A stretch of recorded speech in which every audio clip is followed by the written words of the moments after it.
5 luglio del 1943.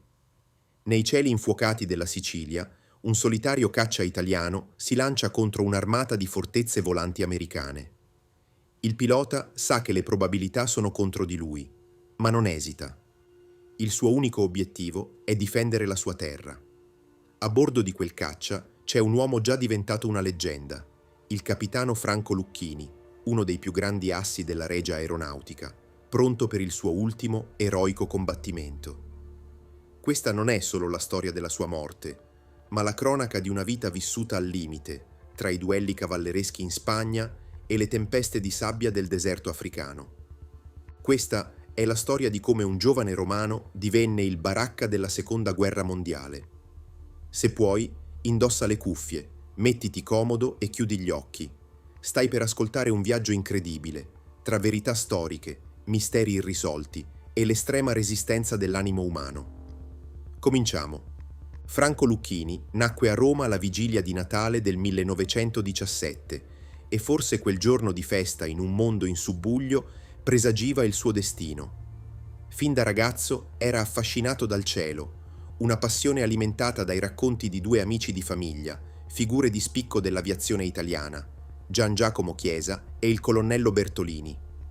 Non era solo l'emozione della tecnologia o la promessa di avventura a guidarlo, ma un profondo senso del dovere.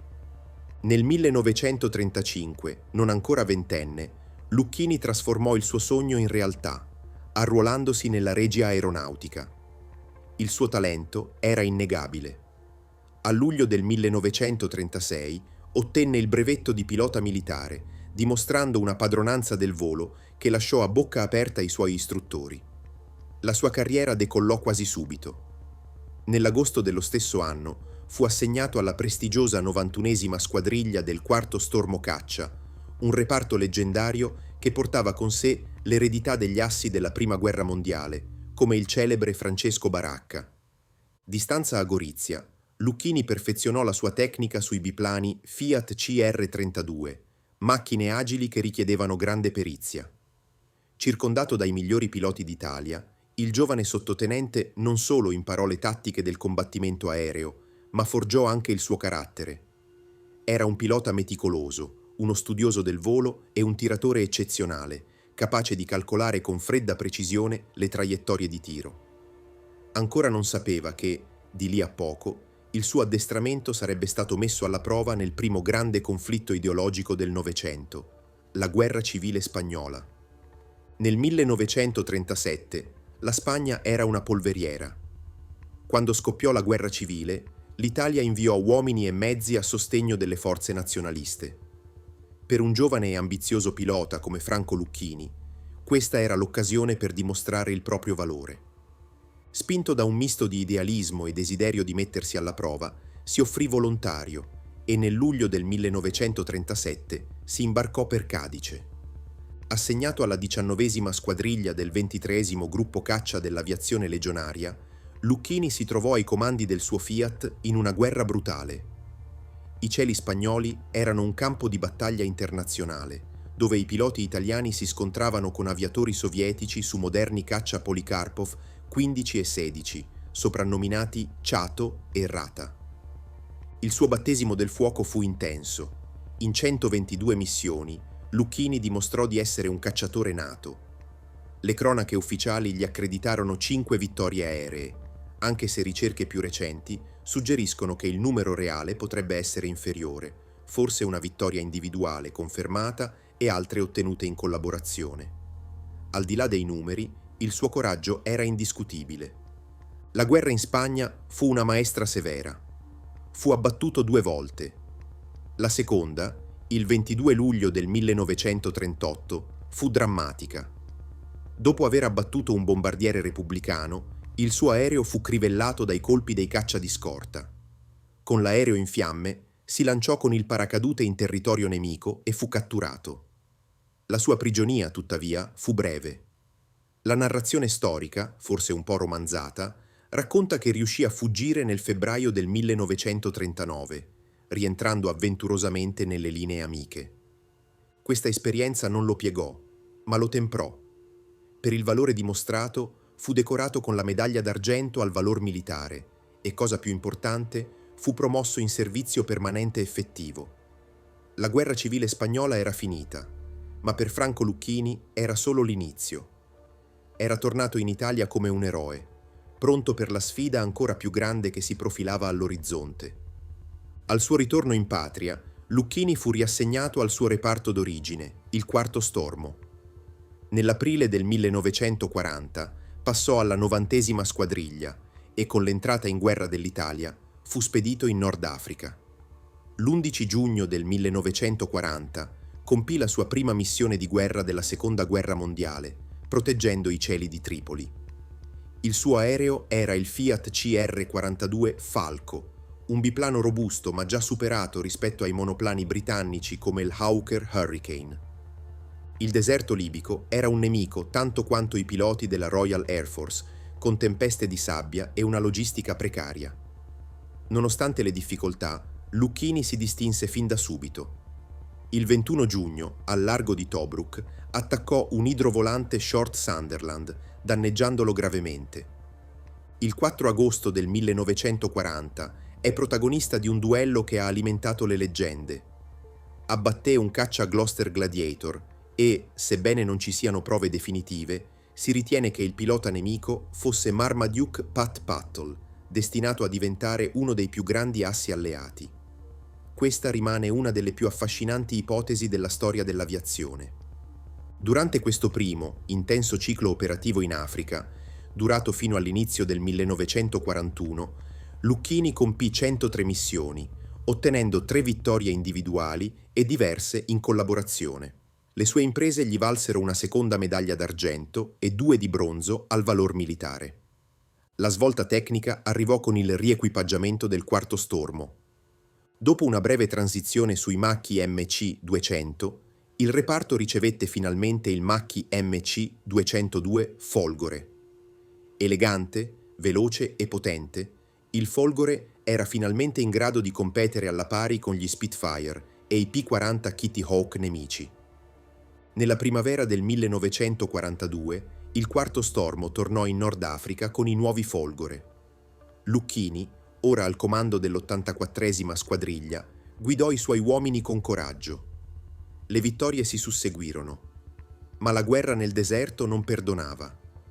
Il 24 ottobre del 1942 fu gravemente ferito a un braccio e a una gamba, costringendolo a un atterraggio di fortuna. Per il suo eroismo ricevette la Croce di Ferro di seconda classe tedesca. Mentre veniva rimpatriato per la convalescenza, la battaglia di El Alamein segnava la fine delle speranze dell'asse in Africa.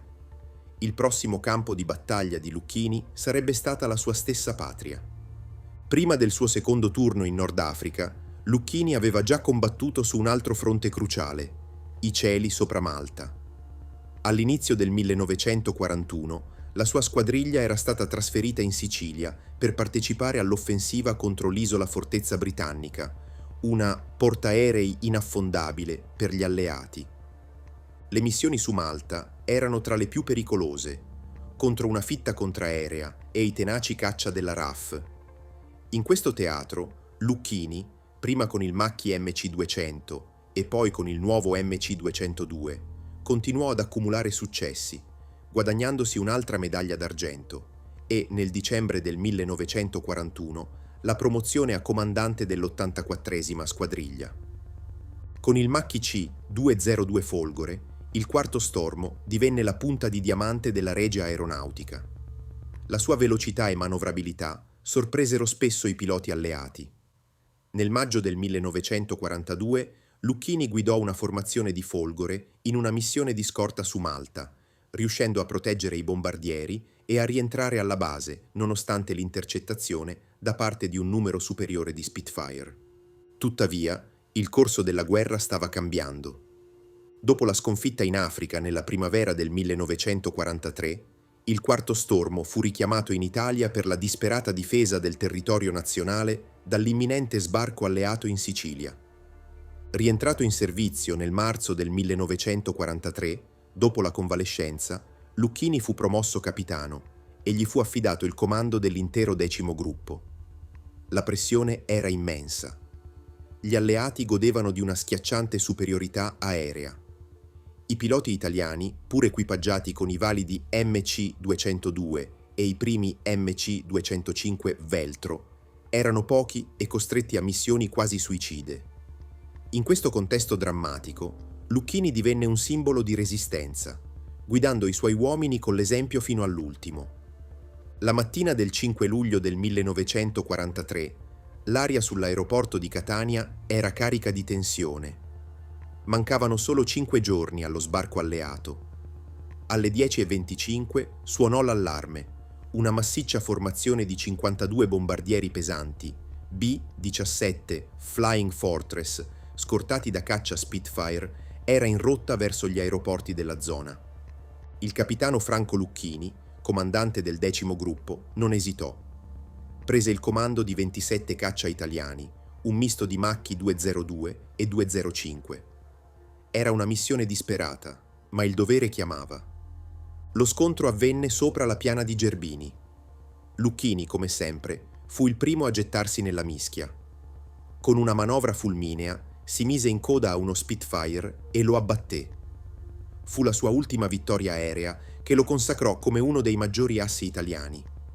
Ma il suo obiettivo principale erano i bombardieri.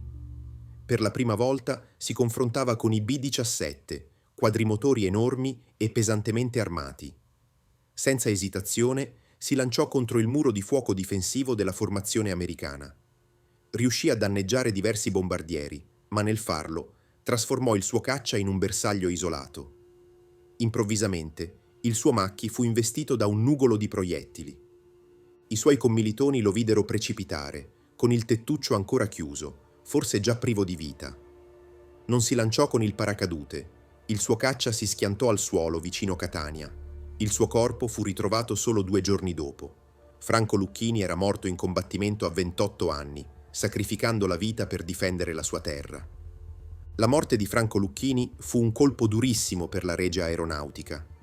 La notizia fu riportata sul bollettino di guerra il giorno successivo. Il bilancio finale della sua carriera è ancora oggi oggetto di dibattito tra gli storici. Le stime delle vittorie aeree individuali variano da 21 a 26, a cui si aggiungono oltre 50 abbattimenti condivisi. Ma al di là dei numeri, emerge la figura di un pilota straordinario che partecipò a centinaia di missioni e a decine di combattimenti aerei. Il suo valore fu riconosciuto con le più alte onorificenze: 5 medaglie d'argento, 1 di bronzo, 3 croci di guerra e la Croce di Ferro tedesca. Il riconoscimento più alto arrivò postumo. Nel 1952 la Repubblica Italiana gli conferì la medaglia d'oro al valor militare alla memoria. La motivazione recita: comandante giovanissimo di un gruppo da caccia, pilota animatore, capo capace, entusiasta, convinto. Asso della caccia italiana idealmente puro. Fece brillare le qualità superbe del pilota e del combattente. L'eredità di Franco Lucchini è quella di un eroe indiscusso, un pilota di talento eccezionale che ha servito il suo paese fino al sacrificio estremo. La sua carriera ripercorre l'evoluzione e la tragedia della Regia Aeronautica nella Seconda Guerra Mondiale. Oggi Franco Lucchini riposa nel sacrario dell'aeronautica militare presso il cimitero del Verano a Roma, un ricordo perenne di coraggio e dedizione. Le storie di eroi come Franco Lucchini non devono essere dimenticate. Se questo video ti è piaciuto, iscriviti al canale per scoprire altre storie di valore. Lascia un commento per onorare la memoria di questo straordinario pilota italiano e attiva la campanella per non perdere i nostri prossimi documentari.